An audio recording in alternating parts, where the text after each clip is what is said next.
नमस्कार प्रिय भक्तजन।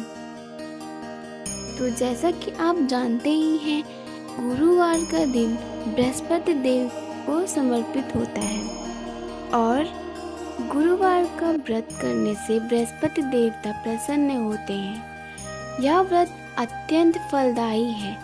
अग्नि पुराण के अनुसार अनुराधा नक्षत्र युक्त गुरुवार से आरंभ करके 7 गुरुवार व्रत करने से बृहस्पति ग्रह की हर पीड़ा से मुक्ति मिलती है। तो चलिए शुरू करते हैं बृहस्पतिवार व्रत कथा। प्राचीन समय की बात है। एक नगर में एक व्यापारी रहता था। वह जहाजों में माल लदवाकर दूसरे देशों में भेजा करता था। वह जिस प्रकार अधिक धन कमाता था, उसी प्रकार जी खोलकर दान भी करता था। परंतु उसकी पत्नी अत्यंत कंजूस थी। वह किसी को एक दमड़ी भी नहीं देने देती थी। एक बार सेठ जब दूसरे देश व्यापार करने गया तो पीछे से बृहस्पति देव ने साधु वेश में उसकी पत्नी से भिक्षा मांगी। व्यापारी की पत्नी बृहस्पति देव से बोली, हे साधु महाराज, मैं इस दान और पुण्य से तंग आ गई हूँ। आप कोई ऐसा उपाय बताएं जिससे मेरा सारा धन नष्ट हो जाए और मैं आराम से रह सकूं। मैं यह धन लुटता हुआ नहीं देख सकती। बृहस्पति देव ने कहा, हे देवी, तुम बड़ी विचित्र हो। संतान और धन से कोई दुखी होता है? अगर अधिक धन है तो इसे शुभ कार्यों में लगाओ, कुंवारी कन्याओं का विवाह कराओ, विद्यालय और बाग बगीचों का निर्माण कराओ। ऐसे पुण्य कार्य करने से तुम्हारा लोक परलोक सार्थक हो सकता है। परंतु साधु की इन बातों से व्यापारी की पत्नी को खुशी नहीं हुई। उसने कहा, मुझे ऐसे धन की आवश्यकता नहीं जिससे मैं दान दूं। तब बृहस्पति देव बोले, यदि तुम्हारी ऐसी ही इच्छा है तो तुम एक उपाय करना। 7 बृहस्पतिवार घर को गोबर से लेपना, अपने केशों को पीले मिट्टी से धोना, केशों को धोते समय स्नान करना, व्यापारी से हजामत बनाने को कहना, भोजन में मांस मदिरा खाना, कपड़े अपने घर धोना। ऐसा करने से तुम्हारा सारा धन नष्ट हो जाएगा। इतना कहकर बृहस्पति देव अंतर्ध्यान हो गए। व्यापारी की पत्नी ने बृहस्पति देव के कहे अनुसार 7 बृहस्पतिवार वैसा ही करने का निश्चय किया। केवल 3 बृहस्पतिवार बीते थे कि उसकी समस्त धन संपत्ति नष्ट हो गई और वह परलोक सुधार गई। जब व्यापारी वापस आया तो उसने देखा कि उसका सब कुछ नष्ट हो चुका है। उस व्यापारी ने अपनी पुत्री को सांत्वना दी और दूसरे नगर में जाकर बस गया। वहाँ वह जंगल से लकड़ी काटकर लाता और शहर में बेचता। इस तरह वह अपना जीवन व्यतीत करने लगा।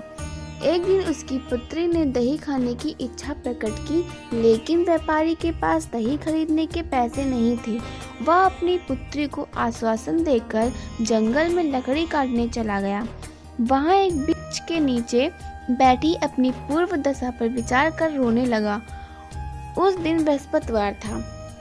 तभी वह बृहस्पति देव साधु के रूप में सेठ के पास आए और बोले, हे मनुष्य, तू इस जंगल में किस चिंता में बैठा है? तब व्यापारी बोला, हे महाराज, आप सब कुछ जानते हैं। इतना कहकर व्यापारी अपनी कहानी सुनाकर रो पड़ा। बृहस्पति देव बोले, देखो बेटा, तुम्हारी पत्नी ने बृहस्पति देव का अपमान किया था, इसी कारण तुम्हारा यह हाल हुआ है। लेकिन अब तुम किसी प्रकार की चिंता मत करो।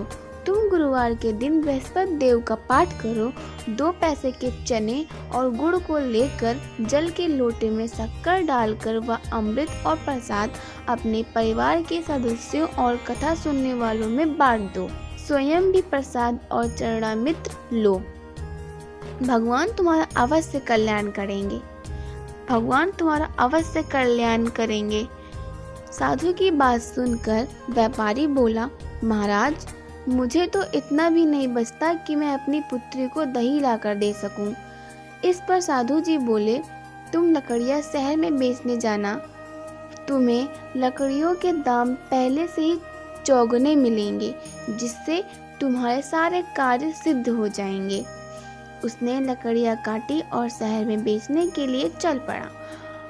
उसकी लकड़ियाँ अच्छे दामों में बिक गई, जिससे उसने अपनी पुत्री के लिए दही लिया और गुरुवार की कथा हेतु चना गुड़ लेकर कथा की और प्रसाद बांटकर स्वयं भी खाया। उसी दिन से उसकी सभी कठिनाइयाँ दूर होने लगी। परंतु अगले बृहस्पतिवार को वह कथा करना भूल गया। अगले दिन वहाँ के राजा ने एक बड़े यज्ञ का आयोजन कर पूरे नगर के लोगों के लिए भोज का आयोजन किया। राजा की आज्ञा अनुसार पूरा नगर राजा के महल में भोज करने गया, लेकिन व्यापारी व उसकी पुत्री तनिक विलंब से पहुँचे। अतः उन दोनों को राजा ने महल में ले जाकर भोजन कराया। जब वे दोनों लौट कर आए तब रानी ने देखा कि उसका खूंटी पर टंगा हार गायब है। रानी को व्यापारी और उसकी पुत्री पर संदेह हुआ कि उसका हार उन दोनों ने ही चुराया है। राजा की आज्ञा से उन दोनों को कारावास की कोठरी में कैद कर दिया गया। कैद में पड़कर दोनों अत्यंत दुखी हुए। वहां उन्होंने बृहस्पति देव का स्मरण किया। बृहस्पति देव ने प्रकट होकर व्यापारी को उसकी भूल का आभास कराया और उन्हें सलाह दी कि गुरुवार के दिन कैद खाने के दरवाजे पर तुम्हें 2 पैसे मिलेंगे, उनसे तुम चने और मुनक्का मंगवा कर विधि पूर्वक बृहस्पति देव का पूजन करना। तुम्हारे सब दुख दूर हो जाएंगे। बृहस्पतिवार को कैद खाने के द्वार पर उन्हें 2 पैसे मिले। बाहर सड़क पर एक स्त्री जा रही थी। व्यापारी ने उसे बुलाकर गुड़ और चना लाने को कहा। इस पर वह स्त्री बोली, मैं अपनी बहू के लिए गहने लेने जा रही हूँ, मेरे पास समय नहीं है। इतना कहकर वह चली गई।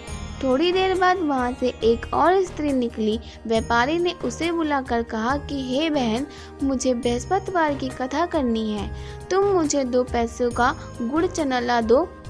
बृहस्पतिवार का नाम सुनकर वह स्त्री बोली, भाई मैं तुम्हें अपना गुड़ चना लाकर देती हूँ। मेरा इकलौता पुत्र मर गया है, मैं उसके लिए कफन लेने जा रही थी, लेकिन मैं पहले तुम्हारा काम करूँगी, उसके बाद अपने पुत्र के लिए कफन लाऊंगी। वह स्त्री बाजार से व्यापारी के लिए गुड़ चना ले आई और स्वयं भी बृहस्पति देव की कथा सुनी।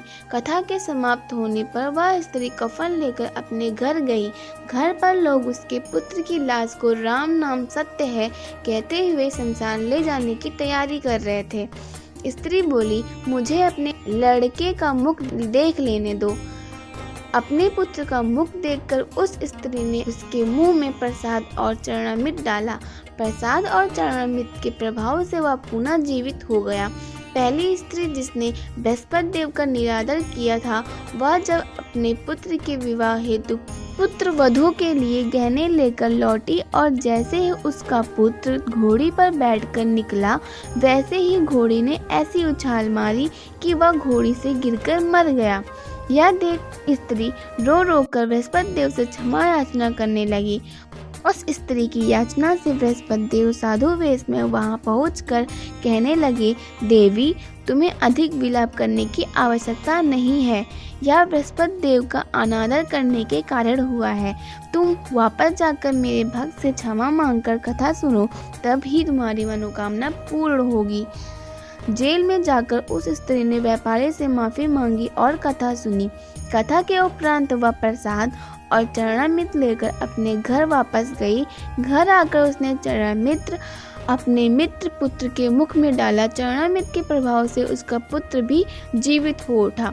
उसी रात बृहस्पति देव राजा के सपने में आए और बोले, हे राजन, तूने जिस व्यापारी और उसके पुत्र को जेल में कैद कर रखा है वह बिल्कुल निर्दोष है। तुम्हारी रानी का हार वहीं खूंटी पर टांगा है। दिन निकला तो राजा रानी ने हार खूंटी पर लटका हुआ देखा। राजा ने उस व्यापारी और उसकी पुत्र को रिहा कर दिया और उन्हें आधा राज्य देकर उसकी पुत्री का विवाह उच्च कुल में करवाकर दहेज में हीरे जवाहरात दिए। यह कथा यहीं समाप्त होती है। तो देखा आपने, गुरुवार का व्रत रखने से सारी इच्छाएं पूर्ण होती हैं और सारे संकट दूर होते हैं। ऐसी ही कथाएं सुनने के लिए हमें सब्सक्राइब करें और अगर आपको यह कथा पसंद आई हो तो लाइक ज़रूर करें। और हाँ, कमेंट में जय बृहस्पति देव लिखना ना भूलें। धन्यवाद। जय बृहस्पति देव।